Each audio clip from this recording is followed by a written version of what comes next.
are now listening to United 96 Podcast on the RFK Refugees Podcast Network. Longtime listeners of the show will know that if you hear my voice before the show actually starts and I'm not reading an ad, that means we made a boo-boo when we were recording. So that's what this is. You'll notice that I'm very quiet for the first 30 minutes of this episode, and then you'll notice that we go away for a second, and then I'm very loud. Sorry, I think a wire got unplugged, and I tried to go under my desk with one arm and fix it during the show, and it didn't work out. But, you know, we fix it. We're back. Enjoy the show. The insights are good, even if they sound weird. Vamos. And welcome in, ladies and gentlemen, boys and girls, to United 96 here on the RFK Refugees Podcast Network. Ted here, John here to break down another fantastic week in DC soccer. Okay week in DC soccer. Yeah, I think. Not so bad. Now, it's certainly better than what we started. I feel like things are better. First, John, how you doing, man? How was your weekend? Horrible, Ted. I think one day I'm going to finally tell you that I have a good weekend. But not this weekend. I gotta listen. If any of you, this is good. If you have a kid already, you know this. Like they are Typhoid Mary. They bring home the bad bugs from daycare or school. But I don't think I've had a stomach flu like that. Maybe ever in my life. It was truly miserable, and I'm just now 4 days later, finally feeling like a human. So yeah. I'm glad that it worked out on podcast time. That I could. This is like my return to like humanity. So hello everybody, I'm back from the dead. How about you, Ted? I did a better weekend than mine, I am sure. Mine was busy. I refereed all weekend and I'll trade you. Had a U13 game where I had to give out 5 yellow cards, which was a lot of fun. How'd that work? Let's get into that for a second. How'd that work? We got a team. It was the it's the Jefferson Cup, which if you're not familiar with Richmond, big youth tournament. And this was I got assigned the higher level of the game. Certainly a lot of skill out there. And there was one team from one of the Carolinas. They were called Carolina Velocity. I think they are either North Carolina or South Carolina. And they really wanted to play rough and tumble. And then the other team, which was from Toronto, interestingly enough, not Toronto FC, some other club in Toronto, very skilled, but then also tried to time waste the entire time. So what was the age group of this? 13, man. It was intense. That normal? Yeah. I mean, you get in some of these intense level tournaments, trust me, it can get very intense, especially when you get to some of the upper level stuff. So, yeah, that was a fun game. I thought, was I being too harsh? And one of the referees was like, no, you were fine. When a guy when a kid slide tackles and rolls a kid's ankle so much that he has to be like limp off the field. That's the kind of stuff I was dealing with. And then an adult league game with I was the AR, and there was 2 red cards and 4, 5, 6 yellows. So fun times. And guys arguing. Change. The vibes were off this weekend. Possibly that was Sunday, so possibly. But yeah, fun. The adult league was not atypical, especially when guys don't know what a denial of an obvious goal scoring opportunity is, or the most interesting thing at all, which was apparently you cannot be offside if the ball is played from your own half, regardless of where the other guy is. And that just blew my mind. I was like, why do you think that's true? It doesn't matter. Doesn't matter. Anyway, sometimes I think those guys are messing with me. I think they are. I think they are playing like slam ball rules or like beach roller hockey rules on the offside. Well, you see, if you take the ball around the ramp around the goal, you can score from back there if you want. It's fun though. It was a fun time. It was a good weekend. I got a lot of exercise, relaxed, watched DC pull off a 1-1 draw. So it's only much better. And I have to say, I talked to my parents. I said, oh yeah, John's been sick all week. It says, oh, is their kid in daycare now? And I said, I think so. It's like, yep, that explains it. Yep. There it is. All right, let's get into it. Let's talk DC United Orlando 1-1 draw. Sorry. No. But I think this is just something we should do. We haven't done this well at the beginning of the show instead of the end. Hey, thanks for watching and listening to us every week. And if you like us, could you please rate and review us on iTunes or Google Podcasts or Spotify? Particularly Spotify, I don't even think you have to write a review. You can just hit the numbers of stars. So just throw some 5s on there if you like us. And if you're watching us on the live show, which a few of you do, and we appreciate it, consider subscribing to us on Twitch, which throws us a little bit of money. Makes it worth our while to show our beautiful faces, particularly after maybe we've had 48 hours of of not self-care. So maybe you don't want to be on camera, but here we are. So just think about that. And now let's get to the show. Let's get to it. Let's talk DC United. Let's talk Orlando. 1-1 draw. An interesting result, I think. I mean, I think everybody was sort of predicting that this would not be a normal game. In fact, DC and Orlando, score, by the way, what's that? We had the score. I don't know if we. You did. Yeah, you tweeted the score. It. So there's that. Yeah, 1-1 game. Goal from Chris Durkin, a goal from some guy from Orlando, which I will not look up, but all I know is Steve Birnbaum. Maybe at fault for that goal. Let's talk about. Let's start before we get into the goals. I guess let's talk about the first half for DC, which I think Wayne Rooney alluded to, was a really good half from DC, and I tend to agree with him. Can we talk about the starting lineup first? Yeah, sure. Let's go get into that. Ted Kutipietro gets the start, which is something that Ted has been. So we had if you're a longtime listener, more than a week, you know that we talked about this last week. Is it time for Ted Kutipietro to start? And I said, I don't know if we should start him from the beginning of the game. It's a lot of pressure for a young player, and I don't want to have the good vibes start. And Ted's like, no, man, it's time. Let's do it. And it was right, because Nigel Robertha had a knock, so it was by a simple rule of attrition, it was certainly time for Ted to come on the field. And also, go ahead. Well, the performance from Ted, I think, was really impressive. We'll get into that. But apparently he was also sick. So he caught a little bit, I guess, of what you had. Hopefully not what you had. It was, if it was, then he wasn't out there. I mean, he's 20 years old, man. Doesn't I mean, matter. some kids can fight through a lot. You gotta have. No, I don't want to get into it. I was going to make a joke at my own expense. I'm not going to. We also said that Ruan would probably start. We didn't know that Andy Nahara had a knock. It was more we just thought it's probably time to give him a start, considering this is his former team. He got a start. I'm trying to think if there was any. I don't think there were any other surprises in the lineup, if I'm correct. No, Derek Williams getting the start. I guess the surprise for me was Victor Paulson. I guess. Yeah, Rooney, let's talk about that. Rooney sort of sticking. I think we all alluded that if Derek Williams is healthy, Victor Paulson is probably out there, and he was not. Rooney deciding to stick with the midfield, the three midfielders that he has sort of stuck with. Matthias Klick, Russell Knaus, and Chris Durkin. And that was after Russell Knaus got turned into a Tasmanian devil for a goal the previous game. So. Yeah, it was interesting. And Russell Knaus responded, I think, with a good game, and I think Rooney mentioned that in his post-game show. Interesting. What are your thoughts, I guess, on, do we read anything into this? Is this just these guys have played well together, they've looked okay, maybe it's maybe it's part of that, or do you think this is a start of a larger thing? And how does someone like Victor Paulson, who's kind of brought in here, has really assumed the leadership role? You certainly don't want to lose that. He seems like he's very much a guy out on the field, being a leader, being an organizer, building guys up, which is something you need. Is he okay with doing it from the bench? I think is going to be a big question. So want to get your thoughts. I bet not. I also think that Matthias Klick, who was not here when he was brought in, could probably fulfill that role if need be. Mm-hmm. I think, you build a team with an idea in mind, but then things change and players leave, and Ravel Morrison is a player that you don't even roster yet, is still on your staff. Things happen that you don't expect, right? Mm-hmm. So I think that last year Victor Paulson made a lot of sense, and I think this year he maybe makes a little bit less sense. He'd make more sense if his positional versatility were real and not imagined, which is what it appears to be, because he's not a center back.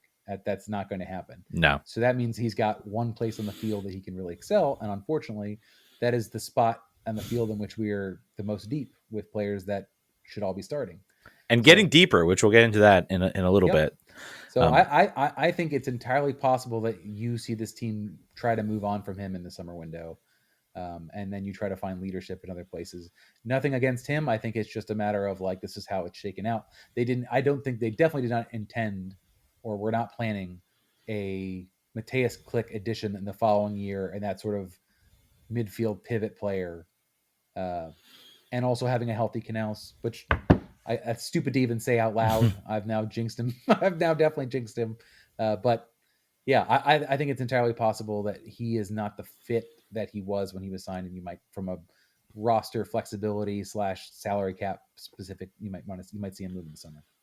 We'll see. And I think he still has a role to play. There's a lot of games that are going to be coming up for this team. You've got Open Cup, obviously Leagues Cup. So I still think he has something to say. I think you could see the team still hold on to him. As long as he is okay in that maybe reserved role, maybe he recognizes that, those guys have been performing better than him. And, DC's center back is also very, very thin. So he might get thrown right back into that center back role. So funny you say that, though. Like I was looking at the bench before the game started. I was like, oh, Hayden Sargis is alive. And he's here. So the unused substitutes for the game were Alex Bono, obviously, but Donovan Pines, Hayden Sargis, Jacob Green, Mattia Kambone, and Victor Paulson. So 1 million defenders. So they're all, we have defenders. It's just not starting, not generally every game starter like depth. It's just like we got some young kids we can throw out there. There's not a lot of faith. The attacking options are still so thin. With 1 or 2 injuries, it gets real thin real fast. Christian Fletcher, Yemil Assad, and Jackson Hopkins. That's it. The cupboard is bare after that. So it's, as they're continuing to look for players, which we'll talk about, like an attacking threat would be one you'd want to have either as a backup striker or the winger is what they need, a starting caliber winger most likely. And we could talk about Pedro Santos here in a second, or a wide midfielder player. But other than that, it's a real thin situation on the bench with any kind of injury at all. Yeah. All right, let's get into the game a little bit. So, like I said, first half I think was pretty much all DC United most of the way. Of course, Orlando also rotating guys because they had the Champions League against Tigres. That's certainly probably in the front of their mind.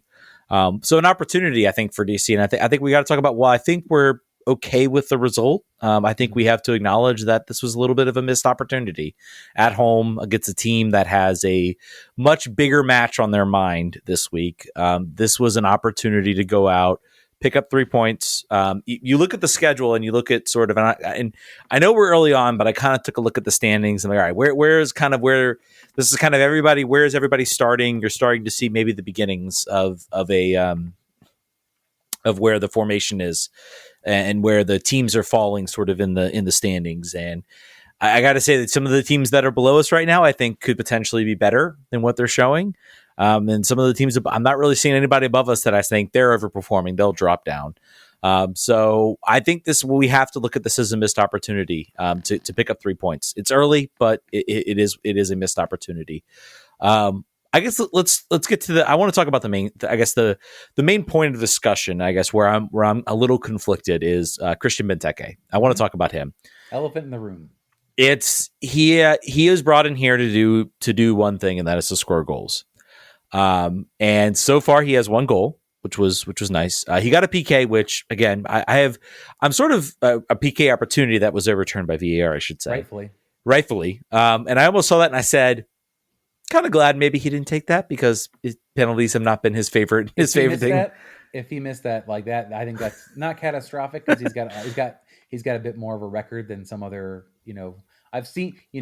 We have DC United fans have seen a DP that's struggling to score, take the ball, and then not score the penalty. That's like a backbreaker for someone low on confidence. So you're right. I don't think he's low on confidence necessarily though. But we talk about Christian Benteke and. I look out there on the field, and I guess the first thing that comes to mind for me is this team would undoubtedly be worse if he was not out there on the field. His hold-up play, again, is excellent. I know that's a dirty word amongst DC fans. It is, though. It's fantastic. No, not the word. His hold-up play. Oh, it's fantastic, yes. It is an elite-level skill. It is in the top tier of MLS right now, automatically. When that ball goes over the top, regardless of what defenders he is facing, he is going to most likely win that ball. Yep. And that's important. And I think once this team gets, Taxi Fundas healthy, it'll be something interesting. It'll be something potentially game-changing once he has a sort of a guy that can sort of anticipate that and run onto that. And I will say his effort is better. He's finding himself in those positions. He is getting maybe 1 or 2 quality chances every single game, which is something we certainly did not see last year. So he's doing all the right things to get himself in the positions where he can put the ball in the back of the net. That being said, he's only put the ball in the back in the net once.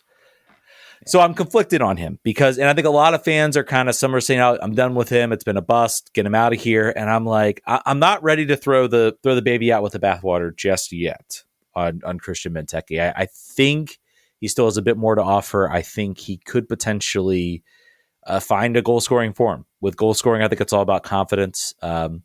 Let's talk his chance. Do you think? I guess there was some debate as to was it a good save from Pedro Gallese or a potentially missed opportunity for Benteke? Where do you fall on that? I'm curious. John, your audio dropped. How about now? Yes, you're good. I was going to say the answer to that is yes. It was both. It was both of those things. It was more the miss than anything else. It was more a thing he should have converted and didn't, I think. Personally. Yeah. Do you think it was a better save? I think he hits it low. I think he hits it hard. I think it is. And we're back. Welcome back in, folks.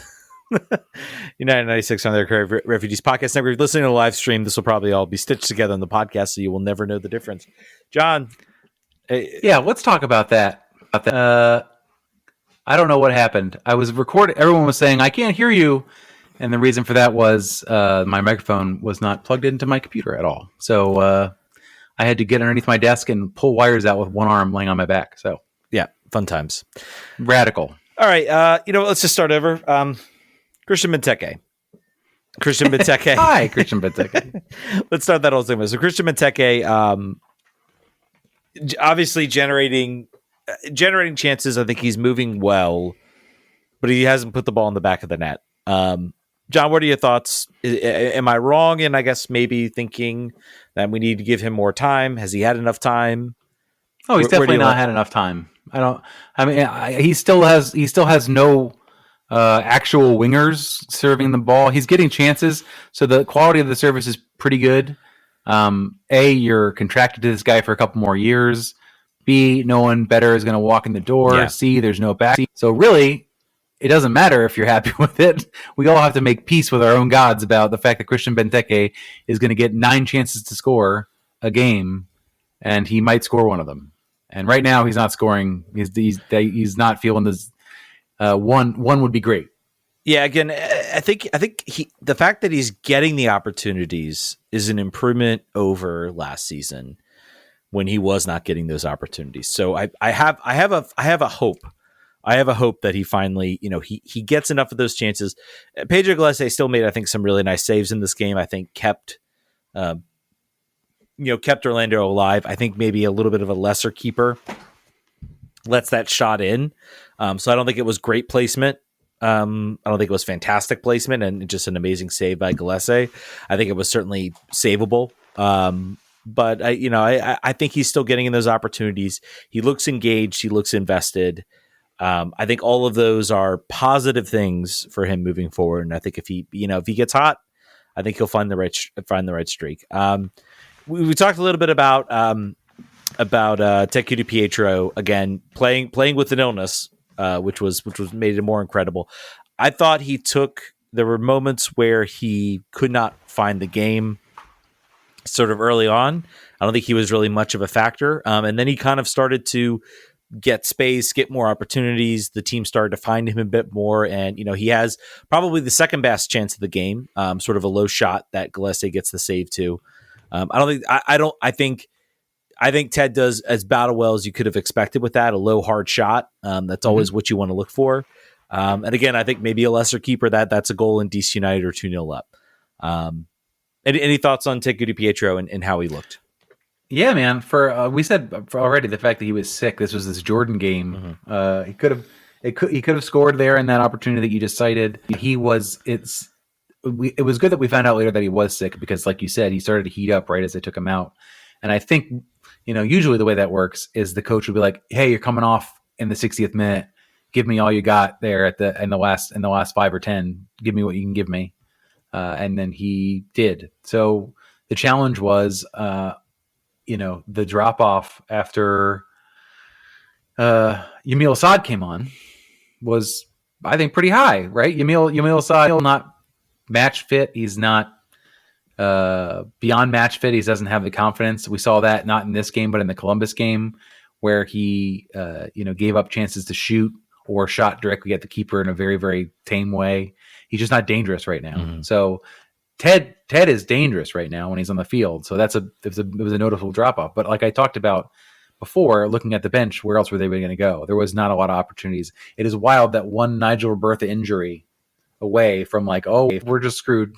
we don't have any offensive options now. Sorry. Yeah, it's certainly and I think it sort of undersells, I guess, why this team traded Miguel Berry. Maybe in previous years they say, well, maybe we have some offers, but I think we'll hold on to him. And I think they said, you know what? Maybe they went to Wayne. They had a group meeting that said, hey, we got this offer from Miguel Berry. Do we trust Ted Kudu-Pietro, Jackson Hopkins, or Clifton Fletcher to be ready? And I think, Wayne came out of that and said, yeah, I think Ted Kudu-Pietro's ready. I think the way Ted Kudu-Pietro performed in preseason, I think maybe started to force their hand a little bit, where they said, okay, he can be that sort of that number 3 striker. We'll go find somebody else. We'll go find maybe a more comparable attacking talent. But I think, we can get by with Ted Kudu-Pietro. So Pedro Santos. By the way, Miguel Berry is starting every game currently for Atlanta United. That will change as their DP that they brought in to replace Joseph Martinez gets fit. Is Giacomakis, but he's now coming in sort of second half. I think Miguel Berry's days are numbered, even though Atlanta is offensively very dangerous right now. I'm glad we don't play them next week. Yeah, very much so. We get them later in the month when the Greek striker will be. Maybe they'll be tired. Maybe too many goals scored. They're bored of it. Maybe. Let's talk about Pedro Santos. This is a guy maybe I was a little bit critical of, and then I kind of watched a little bit of the replay. He was certainly very active. He was sort of playing a new role. He was it was sort of interesting because I think we all saw the lineup and we thought, okay, so it'll be Ted Kudu-Pietro kind of playing off of Christian Benteke. And that was sort of the case, but it was more Ted Kudu-Pietro playing in Pedro Santos's left spot, with Pedro Santos kind of playing up as an attacker. At 34 years old, the dude played a full 90 minutes and ran and was the guy who played the ball to Durkin on the goal. A guy maybe I was a little bit critical of. I thought, first watch, he didn't have a good game. Second watch, I started to sort of say, okay, let me watch. There's other people saying, well, no, he looked really good. And then I said, okay, well, second watch, let me just focus on him. And also focus on Matthias Klick. We'll get to in a minute. And I thought he was excellent. I thought he played really well and sort of supplied the ball. I think he played, and we'll get to maybe Matthias Klick. It was sort of it was not a role where he had particular moments where you pointed out and said, wow, what a great moment. It was very much sort of playing off Benteke, sort of dropping into to maybe cover, maybe try to pick up the ball for recycling. But overall, I thought he had a pretty good game, all things considered. Maybe you had a different opinion. Yeah, my thoughts were your original ones. Yeah. And I'm now looking at his foot mob score, and he was good comparatively to Matthias Klick, who we're just about to talk about. They had a lot of the assist obviously helps that. But yeah, I thought my first watch while I was just trying to absorb the game, I haven't watched it a second time yet. I thought that he underperformed, but good to know that was wrong. Yeah. Stat-wise, again, it wasn't a performance, I guess, that you there were better than Columbus, I think, right? We could definitely say that. Definitely. And I think where he played impacted the next guy we'll talk about, which is Matthias Klick. I still will say did not have a strong game offensively, but I did notice he was definitely playing further back. Because of where I think Pedro Santos was playing, I think he kind of occupied the role that we would expect Matthias Klick to occupy, kind of that linker guy who's going to carry the ball forward. I think he was asked to sort of play a little bit further back. And I thought, I think he had an off game. I think he would maybe say that. Certainly, I think his first two performances were much, much stronger. But overall, I'm not reading too much into it. Any thoughts? Do you agree with that on Matthias Klick, or any thoughts about that? No, I think that's right. I think that you're gonna have some games. The first two games, everyone said like, "Oh, how about that? A Premier League starter is good in MLS," and that was sort of like taken for granted that he was going to give you a 9 out of 10 every week. Probably not realistic. I think no matter what. I think he even sort of said in sort of his. No, that was previous week, but I think everyone who can watch still sees the talent. It was just like you said, he was put in a different position the way the game state went. He wasn't really able to be on the same front foot and intercept as many passes. They also had more of the ball. it's a different scenario than the game in which he scored the first game or in Columbus. Yeah, less transition, which I think is where he actually shows a lot of his strength, is when the ball's moving forward, he's in transition, he's able to use his skills to kind of dribble, progress the ball forward. I think that's where you see him at his best. Which is good, because that's the default. That's what DC United wants to be doing. Mm-hmm. And it is interesting, in the last two games, they've had more of the ball than their opponents and haven't taken 3 points in either one. Obviously, they were able to draw this one, but that came out of nothing from Chris Durkin it could have easily been no points at all. Yeah. I think that as evidenced by when the goal came and how it came about. Like the fact that, you can isolate the fact that Christian Benteke was a chance black hole, but other than that, it wasn't happening. So I think that it'll be interesting to see how teams continue to face DC United. Do they say, we'll give them the ball? Like, that's fine. I think it's a lot to do with how this team handles transition defense. And the answer is generally not very well. We saw that in Columbus. And also now I'm thinking the tide may have turned with having two actual center backs in the center of defense. I think that will probably be beneficial going forward. That will hopefully lend to more organization in those scenarios where they're not able to, really be calm. Yeah. And I think, I guess the next guy, Russell Canals, I think we already kind of talked about earlier, had sort of a bounce back game for him. I thought he was excellent, sort of being that kind of destroyer out there in the center defense, breaking up plays, recovering the ball. I don't think there's much more to say. I think he had an excellent, Wayne Rooney said he had an excellent game, and I think he's right. For sure. If Wayne says it, we agree. No. But this time we do. Yeah. Let's get to, I don't really have much for Jazzy. I don't really have much for him. I thought he was solid. Ruhan, I think, is the one I want to maybe zero in on. Yeah, Unless you have anything. You were having some Twitter opinions on that. So yeah, man. He's definitely more. So he brings an interesting aspect in that he is very much an out and out wing back. He is going to push forward. He's going to go down the right side, and he's going to try to cross. Now, I look back at it, and he actually had two pretty decent crosses. Got the ball into a dangerous position. He also had one really, really awful cross. So I think we saw that kind of early on, and then he had a couple nice crosses, and so maybe I said, okay, well, maybe it's a little bit hit or miss with him. Maybe that. Then he had a field goal. Yeah. And then he had a Dave Johnson called it a field goal for the defenders, which I appreciated. Yeah. It was certainly not a. Yeah. It was I thought defensively he was a little bit more of an imposing figure than Andy Nahar. Andy Nahar is going to sort of contain players. He's going to use his sort of quick feet to kind of stay in front of a guy and try to keep them, relatively try to make it harder for them. Ruan's going to be the guy that's going to go in for the tackle and try to win the ball.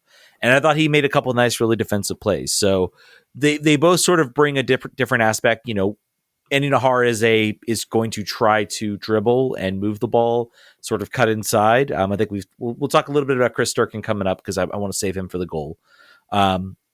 But, overall, I think it was a fine performance. But, again, I just feel like you really do miss Andy. I think right now Andy is the starter just in what he brings to this team and how he looks. So hopefully his injury is not bad. But I think it is positive to see that the team does have some depth there, that when Andy does get hurt, I feel like we can get by with Ruan. Unless Ruan gets hurt. True. But that's probably fair of most teams is. Oh, yeah. No one's 3 deep. SC Lad says, ultimately, though, how much did we miss Nahar? A lot. I would say a lot. And also, if you remember the time period when Bill Hamid was there, that DC United had no points in games which Bill Hamid did not start. Mm-hmm. We obviously already got 1 point, but he's a player that was, I think, super integral in Hernan Losada's system. Here, he is, with the depth, having sort of not necessarily like for like, but like a player that is at least a right back in trade and knows how to do it. I think that at least if he gets injured again, which we know will happen in some way or fashion, I think we can stay afloat, to your point. He brings an aspect of when he cuts inside, he kind of overloads a lot of the center. He collapses teams and he opens up the wings. He opens up Durkin, maybe for a quick cross back. If he can't find the situation, he opens up maybe a switch. Because he can kind of cut in and kind of collapse the teams into the middle. So I think he's a guy I don't think we'll see lose his starting job over this. I don't think he lost his starting job. Injuries might do that to him, but I don't foresee any issues with him starting the rest of the year.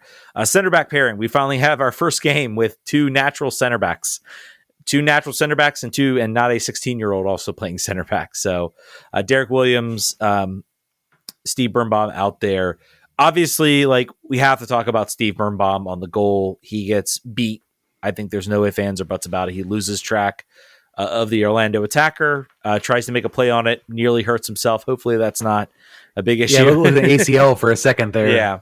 Insult to injury for sure, almost. Yeah, hopefully nothing happens there. I mean, like, people post like the stats, people post the numbers, and people post the, all the things about Steve Birnbaum and say, well, look at this, he's in the top percentile in won headers and tackles and all these other things.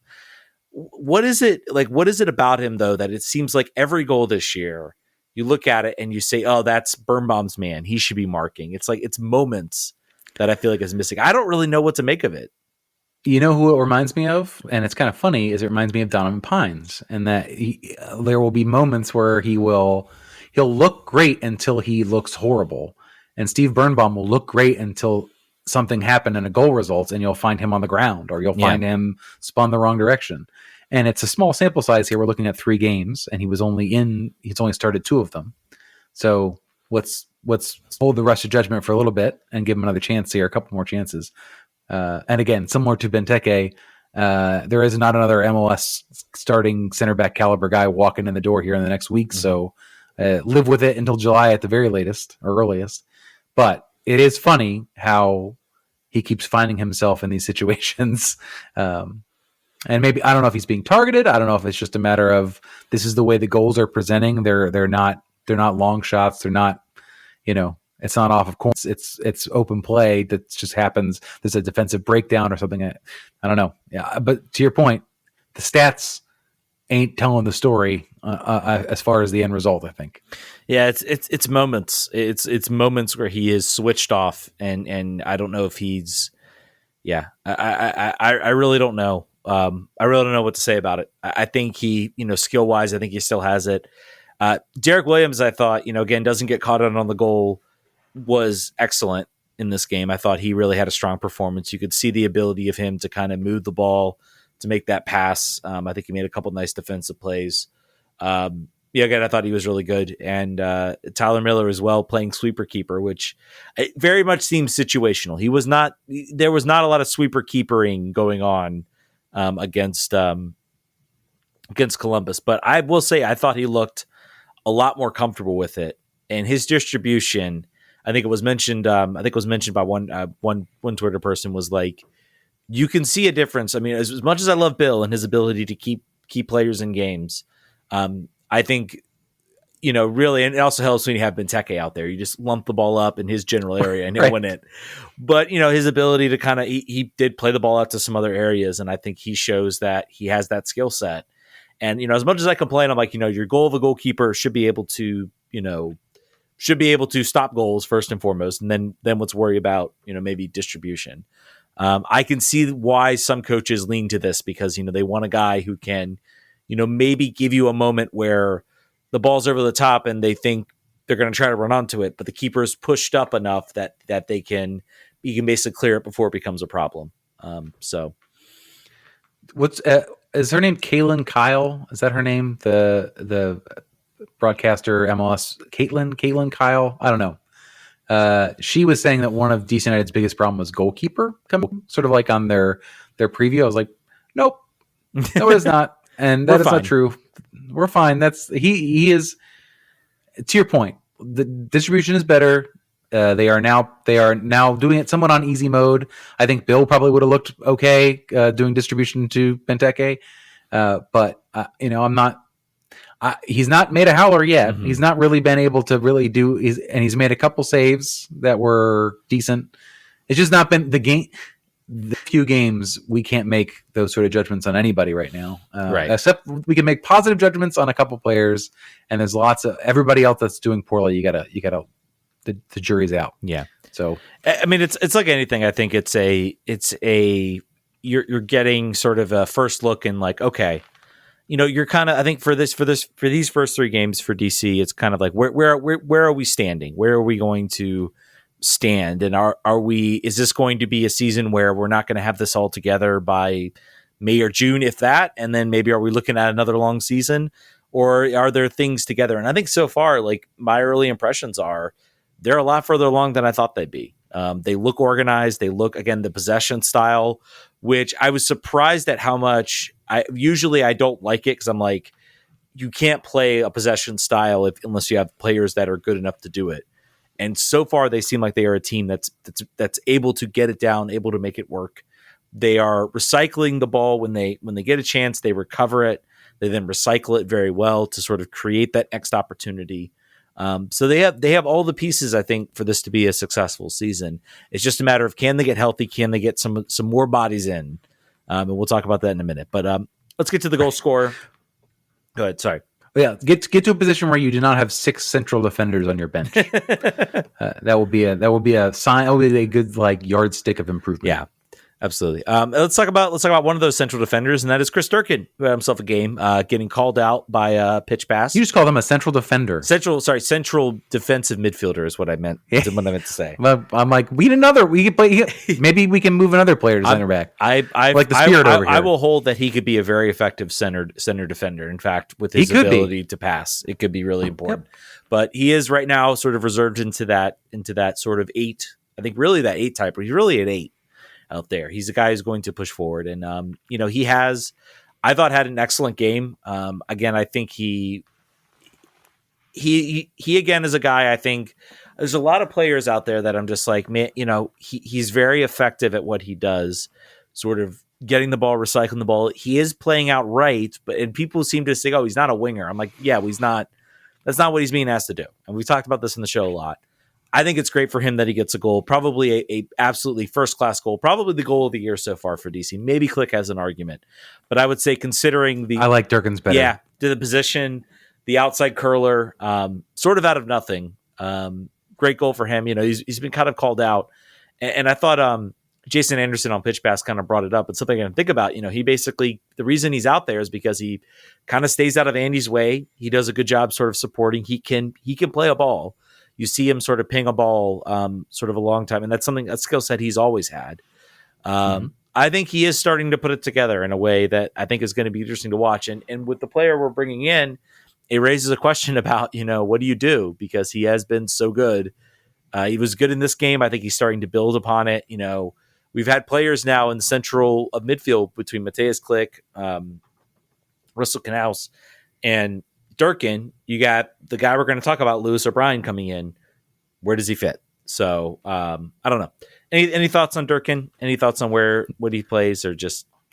No, I mean it's just a accident. I don't think people were necessarily thinking that he was going to be such a important part of the offense when he came back here. I don't think that's what anybody really had in mind. So it's a happy accident for us, and without it, this team is made much worse. And I think that'll be interesting. We'll talk about it right now. What are you going to do with this midfield, and what does this composition of the midfield do for a team that does not have that Benteke is not really finishing all his life? You're going to rely on a Taxi a lot, I think, in this scenario. Yeah, Taxi. Apparently his recovery is going well, which is good to hear. They're targeting April 1st for him. Let's get into Go ahead. Sorry. I just said good. Yeah, good. That's what I want. That's what I want to hear. I think the team needs him. Team needs him out there. Despite, I feel like some fans have. We talked about the issue before the regular season. It's really hard. I mean, you talk about you focus on him as a player and without thinking about what had happened, and it's a strange situation with him because I want the team to win, and I know they're better with him out there on the field, but you can't. Yeah, maybe that's. I want Ted to maybe take his position, but I don't think that's going to happen. Let's talk about the guy DC's planning to bring in, and that is Lewis O'Brien. This was kind of a surprise move, I think. He had apparently been in talks with TFC. He's right now in DC, arriving for a medical. The story behind why we're getting this guy was signed by Nottingham Forest from West Brom, I believe. for $10 million, if I recall correctly. One of the championship teams. Huddersfield. Huddersfield. And then I think it was a transfer to Blackburn, I think, that ultimately fell through in January. And so he was apparently, the team was already like envisioning him. It reminds me of like a football manager situation when you're like trying to wheel and deal, trying to sell, and then you've got to like not register a guy because you have a limited number of players you can register at the January window. You thought this deal was going to go through. It falls apart. You try to appeal it. And then you have to basically say, well, we can't register you because we already brought this guy in to replace you for the year while you're on loan. So you're kind of out of luck. So DC United, I think, taking advantage of, and I think it's kind of the cost, like how does he fit in an already crowded central midfield? And I think the sort of response was, well, he's available. We're willing to, he's a good player. People have talked him up as like a really good player. Getting a $10 million transfer from, essentially we're getting a designated player on loan for the summer, and we'll get into the terms of the deal and kind of how this all works. I think we're getting a little taste. I think we're getting a little sprinkle. Yeah, I think that's ultimately why we got the deal done and Toronto didn't. I bet Toronto said we want him for the whole year, and Norwich was like, no, we don't want to do that. We'll just take him for 5 minutes. Can he just sit over here for a little while? That's fine. We'll take it. Well, we'll see, I guess, how that impacts the signing this deal. But this is sort of we're taking advantage of a situation, bringing in a player who could be really good for us and could get us through some games in the summer. The question is going to be what happens when he's gone. And I think that's going to be the ultimate question. And I'll be curious to see how this impacts Ravel Morrison. I think I have to feel we're going to, if we sign him and we get him for super cheap and we can keep it under the cap, I keep wondering when that buyout or mutual termination of contract comes for Ravel Morrison. So far, it hasn't happened yet. When he gets an interested party in him. So he's right now training with the Jamaican national team. So hope that he scores 37 goals in their next game. That's what you got to hope for, because otherwise, I don't know that they're going to get bailed out like we're bailing out Nottingham Forest right now. Yeah, basically. But Lewis O'Brien coming in here, he will stay through the summer. I think July 1st. The date was not specific in Golf's article. He plays kind of a similar, maybe a little bit more of an 8 role to Matthias Klick. From what I look at, he's kind of a more linking type player. But he apparently the loan is just through the summer, and then there's an option to extend. The question is, if he's bad, he goes back. Like if he's bad, he goes back. No question. He goes back July 1st. Figure it out. Hopefully they scout it. They have some other players in the chamber that they can pull the trigger on and grab. What are your thoughts on the move? Do you like it? Are you a little tepid on it? I'm broadly indifferent to it. I think that there's no chance that he stays. Do you think he stays? Do you think there's no chance he stays through the summer or through the whole year? No, I think July 1st they're going to bring him back. I think that they wanted him at a championship level with Blackburn. Unless things are humming here and he's starting every week, then there's a chance maybe they keep. They're not going to do anything that inconveniences their team in the slightest. So if he's killing it, they're going to want him back. If he's not killing it, they're going to want him back and send him somewhere else that they think is a better fit. So I think that there's no real version of this where we extend the loan. There's no version of this where we pay $10 million. There were some people talking about like, what if we paid the fee? That is not going to happen. That is 0%, 0% going to happen. There is a small probability, I would say, where there's he really likes it. He's really clicking with Wayne Rooney and he's playing even better than he thought that he could play, but still Nottingham Forest gets relegated. And I don't know. That's more about asset management. He played 13. He had 13 appearances in the Premier League this season before January, before they tried to loan him out. 580 minutes. I don't see how many starts. I don't have that number in front of me. 1 goal. He was a player with a lot of talent, and obviously, like you said, they paid a good transfer fee from him on their promotion year.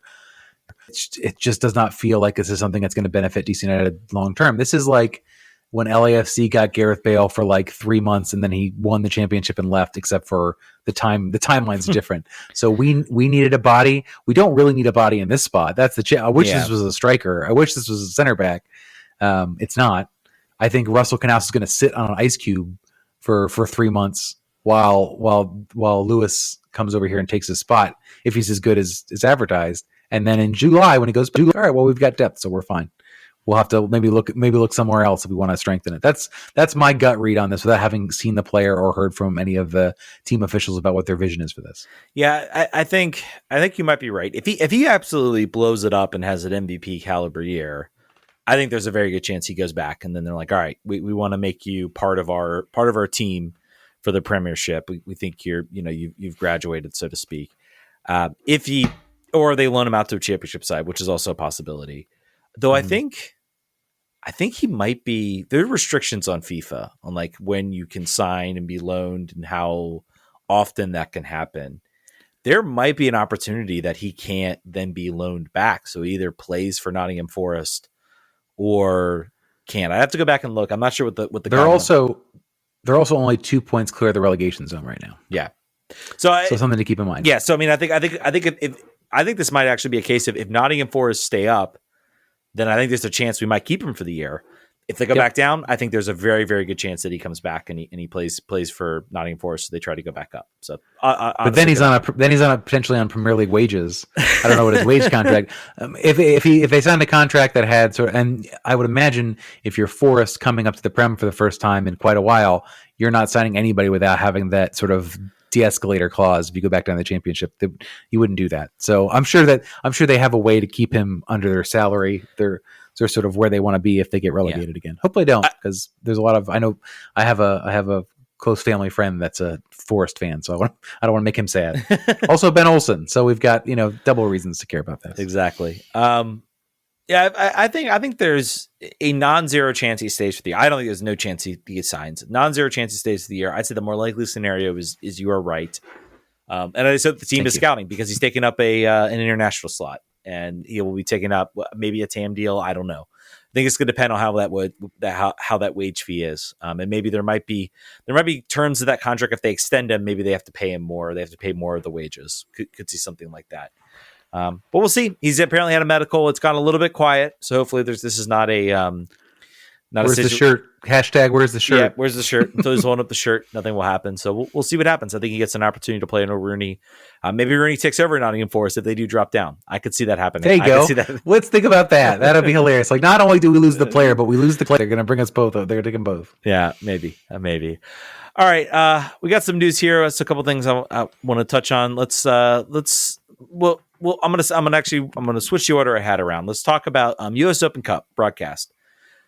We're leaving the spicy meatball for the end. We're leaving the spicy meatball for the end. I think we want to finish on a strong note for this show. That's a good idea. So there was finally announced. I think it was all kind of speculative, and I was very nervous because I was like, I haven't heard any announcements about the U.S. Open Cup, and I'm a big Open Cup fan. I think you are as well. Both are. Yep. Big Open Cup fan. They finally announced it. They have the sort of the first two rounds. The third round, they're going to kind of wait and see. I hope that I'm hopeful that will be a more. I just can't imagine U.S. Soccer leaving out. The MLS teams are going to be your big draw for this tournament. I know why it's happening, but I'm sad, I guess, at what's going on here. So if you've been following the Open Cup the past two seasons, obviously the COVID year was a weird year. I think that was been canceled. Really not the past 2 years, the past two instances of the Open Cup, because it was canceled in 2020 and canceled in 2021. But they had a broadcast deal with ESPN, and they broadcasted almost every game. I think even the games that for the first round that weren't on ESPN were on YouTube. This is a different scenario. Obviously, Turner, we've talked about this. Turner has the rights, not Turner. Warner Brothers has the rights to this year. So Warner, HBO Max, Disney, whatever we want to call it. They have the rights, and they are apparently putting these on YouTube, but they are only putting select games. And I think, while it is good that it's free, it's not behind a paywall, even though I think most soccer fans had access to ESPN Plus. It is very disappointing that it is just a limited set of games. And I will state it's disappointing because I love the Open Cup. I think this is a sleeping giant. We don't have promotion and relegation. So the only competition where we have to get to see these leagues sort of go at it is the Open Cup. And I think personally, if U.S. Soccer puts the investment into it, it could become a big sort of national tournament where you have these lower sides taking flight. Are you just as disappointed I am with the broadcast deal that you're not going to see, the Dallas Defeaters play. Yeah. I mean, the problem is that I think you got to be realistic about the number of people watching that, right? It was like 450 people probably, me and you, and 448 of our closest friends. I watched a lot of World Baseball Classic on Tubi, which is a thing I didn't know existed until this week. Like, I don't know. We know where the rights holders were, and that dictates a lot of this, but there are better places for it to be. But there's no prestige to this tournament outside of the super fans. We continue to believe in its capabilities to be a vehicle to, like, particularly the Eurocentric fan, the fan that loves the cup for some reason, even though they're American. There's just lots of things about it that are quintessentially romantic, that should someone that was really interested in, like, just storytelling, they could take advantage of it. But that's just never been that way. I don't know. Clearly, it's like a chicken or the egg situation. If a lot more people tuned in, there would be a lot more impetus in someone paying for the rights and doing a better job taking care of it. Yet, it's hard. You need like a benevolent billionaire who is fine having us be a loss leader, and then, like, I'm going to make a Drive to Survive-esque thing about lower league teams making it work. We'd watch it, but Ted, we were always going to watch it.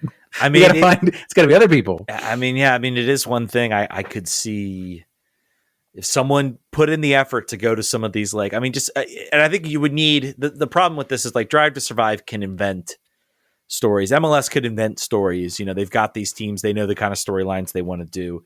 This one would need a Christos FC making a run to the quarterfinals to really put together. He doesn't even need that. I think you have these ethnic teams that are like 75 years in the making, where your grandson's playing for the same team your grandfather played in a hometown. That's true. You have guys that are having to take off work as welders and string together the ability to get on a bus and go play an away game in the first round.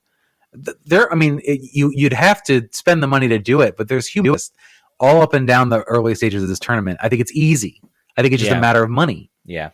And to US Soccer's credit, they spent the money they were the ones producing these broadcasts. And, I'm hopeful the third round will be full on either HBO Max or on YouTube. It looks like maybe it's going to be more relegated to YouTube. I hope the final is like on TNT.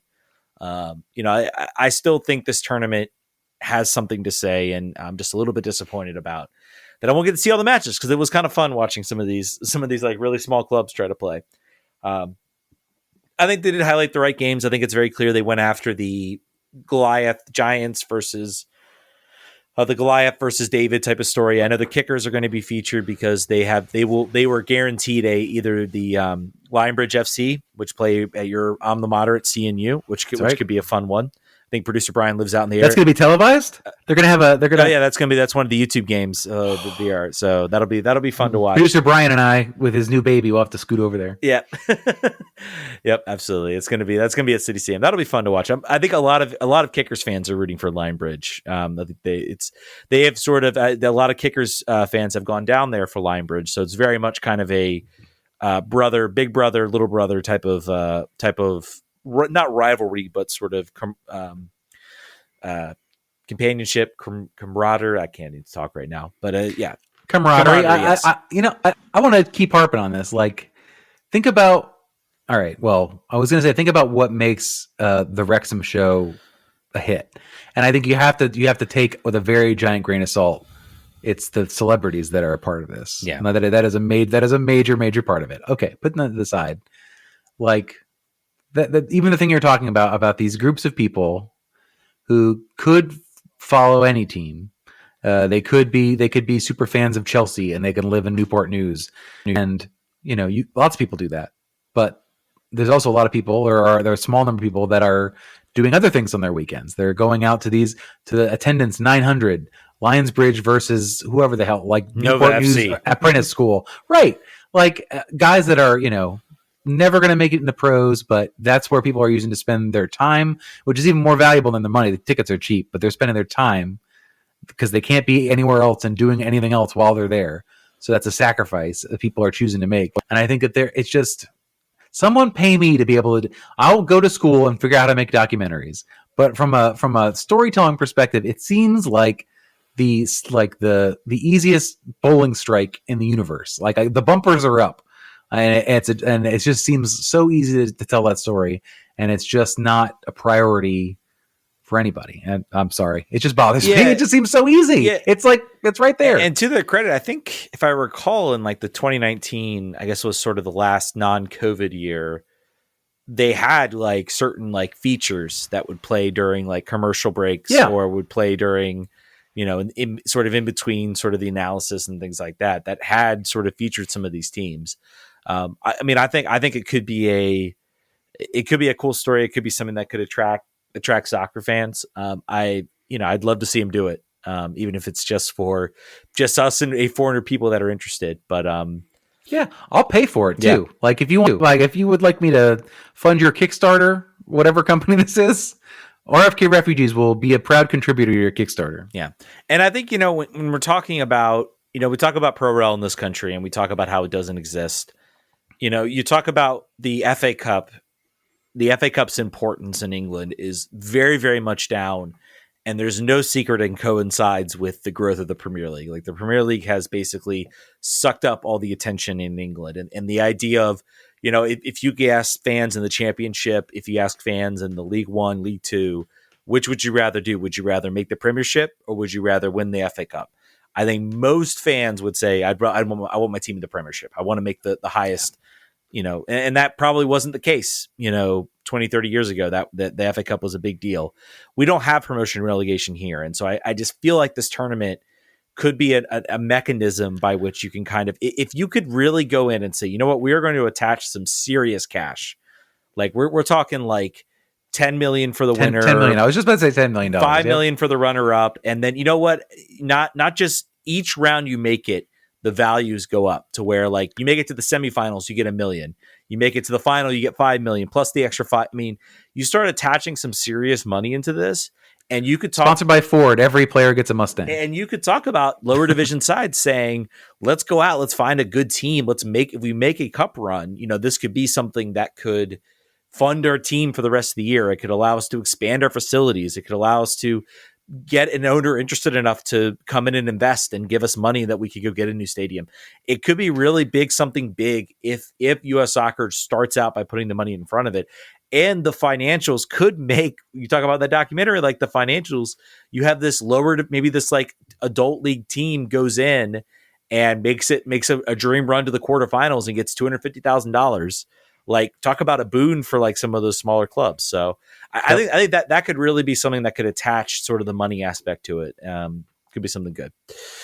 All right, let's get into the wild spicy meatball, the wild and crazy of U.S. soccer. I'd almost forgotten about this story. Like this, like all the MLS season starting, the club soccer starting. This it completely removed from my mind. And U.S. Soccer very happy to hear you. Yeah, I'm sure they are. I'm sure they are. But there's been a lot of news. U.S. Soccer finally dropping. They had sort of started this investigation dealing with Reyna-Berhalter, Greg Berhalter, an altercation in 1992. There is the Reynas who kind of started this, and the report came out, and I don't want to minimize. I guess when the report came out, I think we kind of knew that Greg and Rosalind Berhalter had very much moved on. They had this was something that happened 30 years ago. And I feel so sad, mostly for Rosalind, to have this kind of just drudged up again, something you thought was dead and buried, only a select few people know. And you would never think like your best friends from, 30 years ago would use this on you. So I feel so sorry for her. I think the report comes out. I think it makes, obviously do not want to minimize like what Greg did was very, very wrong, was very much domestic abuse, but the report comes out and says he took ownership of it. He made steps to change it. And, I think his reaction to this situation, I won't say what happened makes him look good, because it's never good to have that thing happen to him. But I think his response and how he very clearly grew as a person and said, I want to be better. Full disclosure with his coaches, he didn't try to hide anything. He really came out and faced it openly. And I think, honestly, he responded very well. And I think he comes off this report. I think if there are any concerns about whether any team would take a chance on them, I think this should in my mind, spell it as just something. This is something from his past. He's not hiding what happened in his past, but it's certainly not something that's a part of his present. Am I making a mistake there, or do you come down sort of on the same side there? No, I mean, I think that part's been litigated. For me, it was, that part has been litigated 30 years ago, in fact, and the participants on both sides have made their peace with it. No police report. It wasn't hidden. That is the smallest piece of this puzzle because of the way everything turned out. But what we found out today, so we knew a lot of this, right? We knew all that stuff. The reporting to that point had been apparent. What we didn't know is what was actually said, what was actually the behavior of the Reynas in the run up to the tournament, at the tournament, and everything that came out today has them looking completely unhinged to me. Just like the wildest version of out of control soccer parent as a professional adult that you'll ever come across. And, I think let's talk about sort of the way that happened. I think you and I have a bit of a different perspective on, maybe not on who's to blame, but even like the apportionment of blame on the U.S. soccer side. I don't. And I want to clarify. I think I got called out a little bit for, I guess, from somebody from a statement I made. I want to make sure very clear. Like the Reynas are absolutely the front center.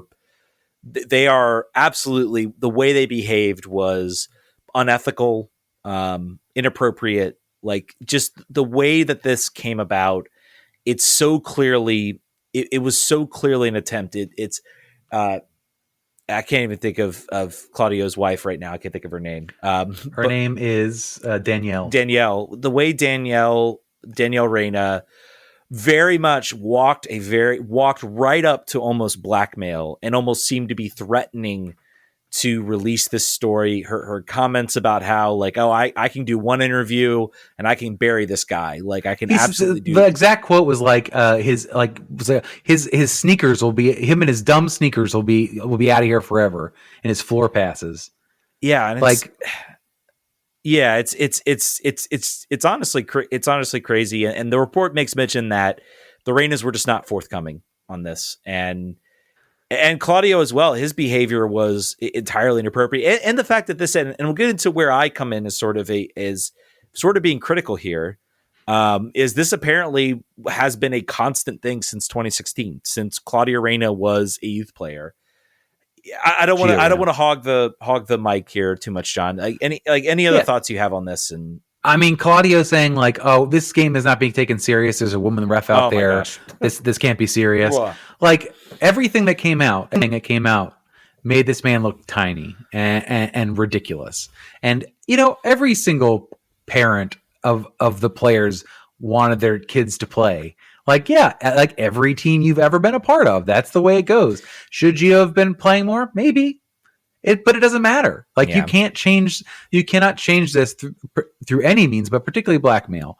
I am glad, by the way, Claudio Reyna's agent, the Reyna's agent, I guess their family has an agent, sort of says, the Reynas are kind and generous people who have devoted countless hours and energy to promoting U.S. soccer, blah, blah, blah. Gio acknowledges that like countless players before he showed too much disappointment when not to play. That's only part of the story here. And the only part of the story. Like, I hate that statement because nobody's talking. This is not about Gio. Like, we know the situation with Gio. We know how the team moves past it. Like, if they do not do what they did, I guarantee you no one talks about this anymore. Nope.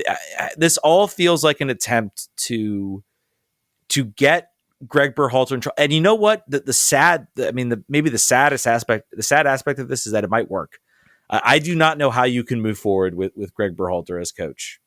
Even with this, I think he should get an opportunity elsewhere.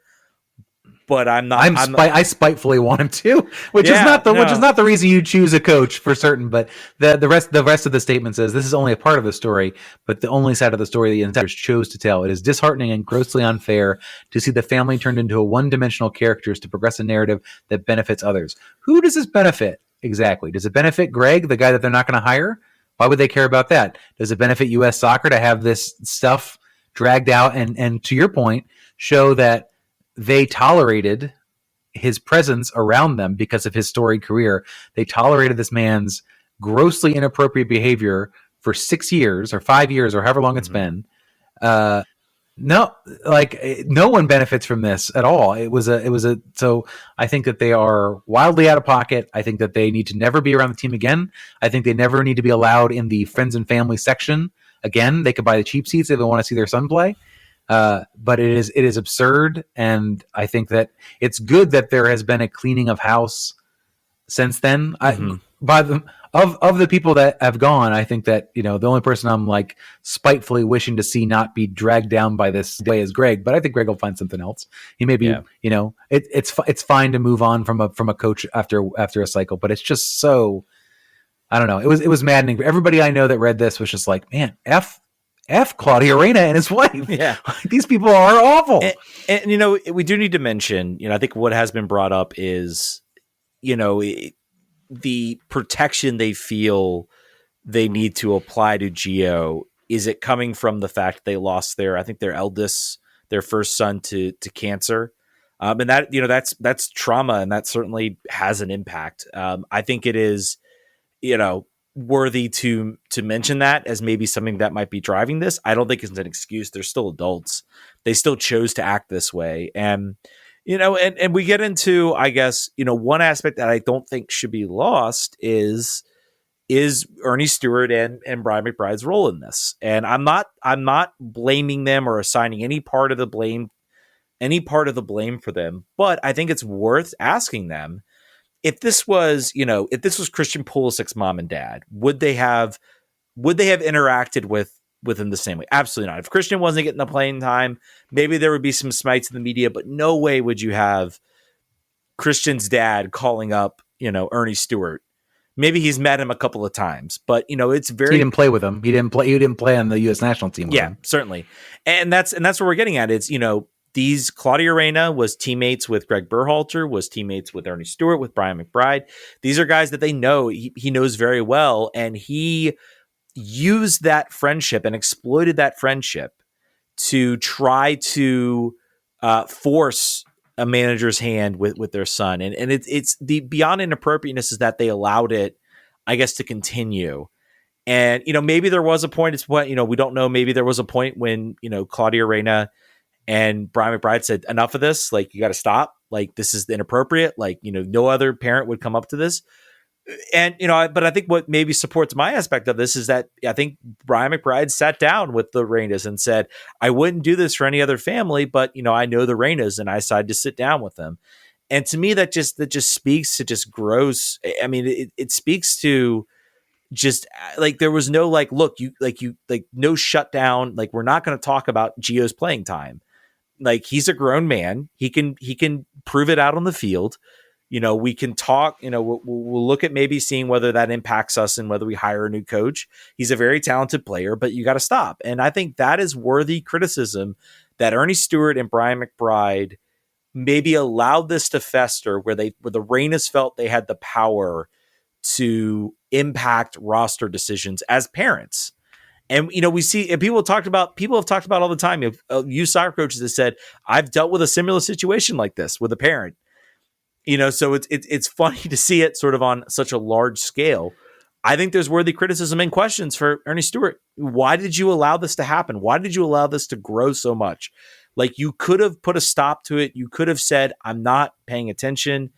I think Ernie Stewart behaved the right way when he heard the news. There's a lot of attention about abuse in U.S. soccer. And I think he absolutely couldn't just say, well, that was 30 years ago. He's married to Rosalind. It's all good. It's the one time he acted quickly. Yeah, it's the one time. It's the one time decisively in this, and it was because of what has been happening previously, like you said. But I'm reading as we're talking here. Like, Ernie Stewart was concerned with Gio's behavior during the thing. There's contemporary text messages as Claudio is going off. Like, this guy is insane. Like, I have never, in 20 years in this business, I've never had these conversations with another player's parents.